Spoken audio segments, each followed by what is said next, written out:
Welcome back to the deep dive. It is Thursday, February 5, 26. Now, for most of us, this is just the middle of the work week. But for 7.5 lakh PSB retirees across the union, today is a big day as the MC Singla case returns to the Supreme Court cause list at number 118. Yes, if the MC Singla case is heard today, it is potentially a turning point in the 20-year legal war with IBA and DFS, and that's not an exaggeration. I'm Priyanka Chakraborty, and my co-anchor is Nisha Bhattacharya. A 20-year legal war with numerous judicial skirmishes and ambushes along the way. We're looking at a demographic of mostly senior citizens, many in their 70s and 80s, who've been locked in this legal battle for, well, forever. Some for as long as 30 years. And we're talking about the MC Singla versus Union of India case. Now, usually when we cover these things, we go way back, to the very beginning. But today, our mission is a bit different. We're focusing on the machinations of the case over the last 8 weeks, starting from December 10th, 2025, the date of the last hearing to right now. Yes, because the story of the last 2 months isn't really about the law itself, it's about the administration of the law. It's about how the machinery of the Supreme Court can inadvertently just freeze the lives of almost a million retirees. Yes, this hiatus, despite the Honorable Chief Justice Shri Surya Kant vowing to fast track the case of super seniors 80 plus years through the Supreme Court. Okay, so let's unpack this. The core issue is pension updation. For anyone who's new to this, it's basically retirees asking for their pensions to be revised when there's a wage revision. Right? Right. Same as central government and RBI employees get. But bank retirees' pensions are stagnant. The purchasing power of their meager pension has plunged by 80% since retiring. Totally. You retired in, say, in year 2000, your pension is stuck on the salary scale of 2000. It doesn't matter what inflation has done since. The banks say we can't afford to give you a cost of living allowance raise. And the retirees say They say you can't afford not to. We paid into a corpus worth 4.5 lakh crore updation costs you nothing. And that's the Punch and Judy stalemate we're in. okay, context set. Let's get into the timeline. Because December 10th, 2025, that was supposed to be the day, I was looking at the archives on the case and the anticipation was just off the charts. It was immense. I mean, the entire community had this date circled in red. The expectation was that this would be it, the verdict they've been waiting for. But that's not what happened. Not even close. You have to understand the psychology here. Every time a date appears on that Supreme Court website, oh, hope spikes. But the reality inside the courtroom was very different. It fizzled. A near death experience by 1,000 cuts or adjournments. Completely. The case was listed, it was even reached, but no substantive arguments happened. It was a mix of advocates asking for more time and the bench just having too much on its plate. And they adjourned it to December 17th. They did. And this is where you start to see the emotional toll. Many retirees were angered by the turn of events, not just with the court, but almost with their own advocates. It's panic management. You have thousands of retirees on WhatsApp groups, on social media, all speculating wildly. Did the judge say this? Did our lawyer mess up? One union's circular explicitly told people to stop peddling unfounded rumors. So everyone takes a breath, focuses on December 17, but then we hit a wall, and this time it wasn't the lawyers. It was something called Miscellaneous Matters Week. Ah, yes, the great procedural roadblock. What exactly does that mean? I've seen that term everywhere in the archives. It's a crucial concept if you follow the court. So the court has two main types of cases. You've got regular matters, the big heavy cases like Singla that need hours of argument. The ones that settle the law? Yes. And then you have miscellaneous matters, fresh filings, bail hearings, smaller procedural stuff. So small stuff versus the big stuff. Pretty much. But by mid-December, that pile of small stuff, the miscellaneous pile, was getting dangerously high. The backlog was enormous. So the Supreme Court registry, the admin body, just declared the week of December 15th to the 19th a miscellaneous matters week. Meaning they were just clearing the decks? That's it. They swept the regular board completely clean to process all the little things. So the Singla case, even though it's a huge priority for 7.5 lakh seniors, it got administratively pushed off a cliff. That is unbelievably frustrating. It's like waiting in line for a ride for 5 hours, and right when you get to the front, they shut to grease the gears. That is a perfect analogy. And that decision pushed everything right into the winter vacation. December 22nd, the court closes. In silence. Until the new year. A forced hiatus. All that momentum gone. And for the retirees, it just meant carrying that cloud of uncertainty right through Christmas into the new year. Which brings us to January. The court reopens January 2nd, 2026. You'd think, okay, new year, fresh start, let's do this. But It was Groundhog Day. it really was. The registry declared another miscellaneous matters week for January 5th to 9th.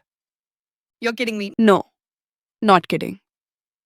So the first working week of the new year, also a washout for the big cases. I can just hear the collective groan. It was demoralizing. And the calendar didn't help. We had Makar Sankranti and Pongal on January 14th. Right, another holiday, another lost day. So you lose days to holidays, you lose whole weeks to administrative clearing. By mid-January, the frustration in the retiree forums, it was palpable. People were asking, Ati, is the system just designed to wait us out? Because for people in their late 70s and 80s, time is not on their side. It's a luxury they just don't have. But then something shifted. Around January 20th, the narrative changes. Yes, there was an administrative review, and the bench finally ordered the Singla matter to be prioritized specifically for the first week of February. So today, For today, and this is interesting because some sources suggest this lines up with the culture shift of the new Chief Justice of India. I saw a note about that mentioning high profile lawyers. What's that about? It's a fascinating bit of court politics. The observation is that in the past, big name lawyers could kind of barge into court, mention a matter urgently, and jump the queue. The VIP lane. Precisely. But the perception now is that the new Chief Justice has closed that lane. The focus is shifting to clearing these long pending citizen centric cases like Singla. So, in a strange way, the delay might have been the system resetting itself to give them a fair shot today. It's a hopeful way to look at it, yes. That they won't get bumped by a VIP cutting in line. Okay, so the road is finally clear. But while all this procedural drama was happening, the actual arguments were simmering.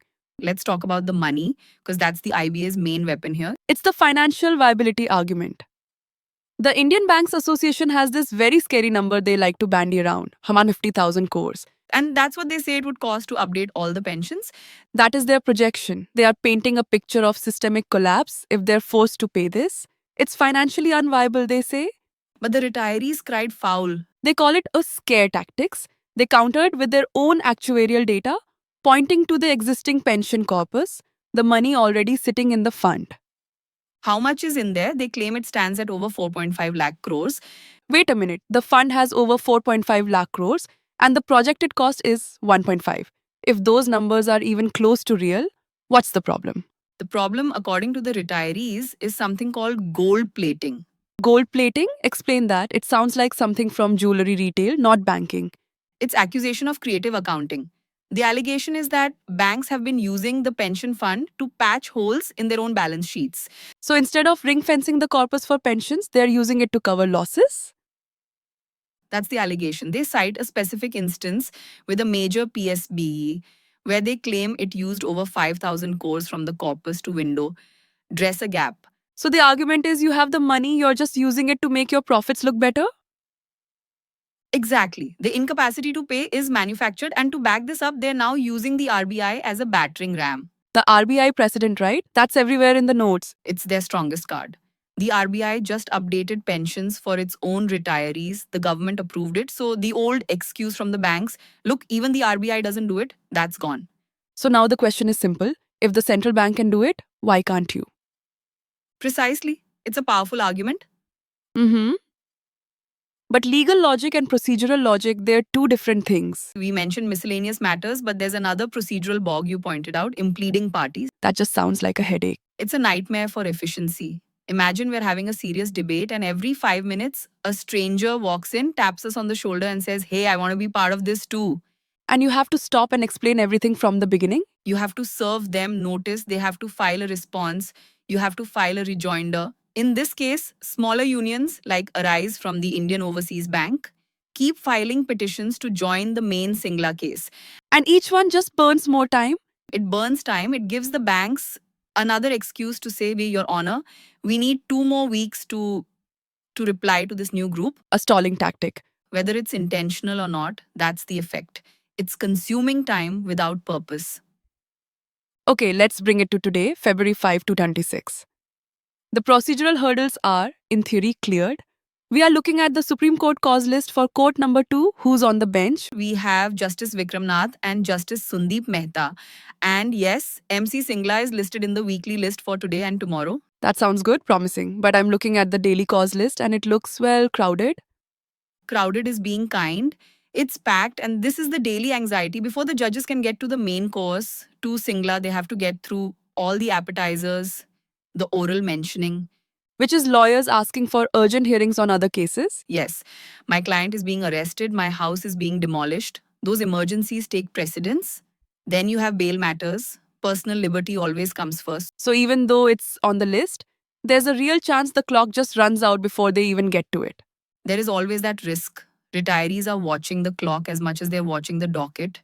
But there's one more detail. One thing in the status report that worries me even more than the clock. What's that? Respondent number 1, the Union of India. Government. The government. The status report says that while they've been served notice, they have not entered a formal appearance. What does that mean? It means their lawyer isn't officially on the record.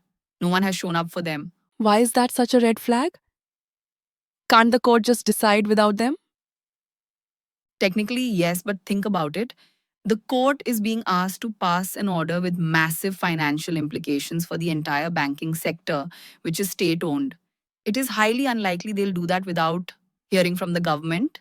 They need the government's official stance. They want the government to say, yes, we support this, or no, we don't. Silence from the government is a very loud obstacle. It's the elephant not in the room. And the judges might just say, we need to hear from them and adjourn it again. That is the nightmare scenario for today. So to wrap this up, we're at a knife's edge. The delays of December and January are over. The case is on the list. The argument is, we're broke versus no. That's a lie. And 7.5 lakhs retirees are refreshing their browsers. It's quite a scene. It is, but I want to leave you with one final thought on the money side of things. A provocative thought, if you will. Go ahead. Everyone is focused on the payout, right? The monthly pension check. But the real immediate danger for the banks is something called Accounting Standard 15, AS 15. Okay, sounds technical. It is, but it's simple. It's the rule for how companies report employee benefits. If the court rules for the retirees today, if they order this updation, the banks can't just pay it out as they go. They legally have to recognize the entire future liability on their books immediately. Overnight. They would have to transfer massive sums, thousands and thousands of crores from their P&L accounts straight into the pension fund to meet AS 15 norms. That would destroy their quarterly profits. It could wipe out their profits for the entire year. It could even put some public sector banks into the red. So the real question is not just about social justice.